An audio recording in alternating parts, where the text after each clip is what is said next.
When unloading with the ambulance parked downhill, gravity will make it more difficult to withdraw the stretcher from the ambulance. On steeper angles or when the stretcher is occupied, the pulling force required will be magnified. 2 people may be required to withdraw the stretcher safely. The green lights on the power load trolley must be illuminated during the process of lowering the stretcher to the ground. Depending on the severity of the angle and the patient load on the stretcher, you may be required to continue to hold the stretcher away from the vehicle to complete the process of lowering the stretcher to the ground. Whenever the green lights are illuminated, the process of unloading can continue.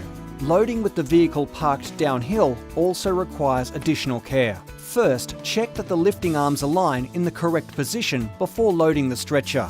Depending on the severity of the angle and the weight of the patient, once power load has lifted, it may immediately start to move into the ambulance. Caution should be taken even during the lifting portion of the loading process. The stretcher may begin to move downhill before it has been completely lifted and before the undercarriage has retracted completely.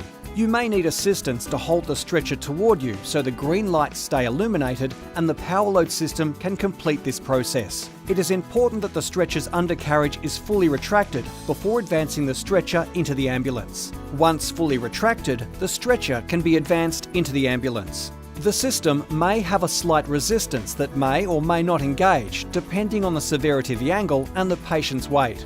If the resistance is engaged, the stretcher will need to be pulled slightly to disengage this resistance. Then the loading process can continue.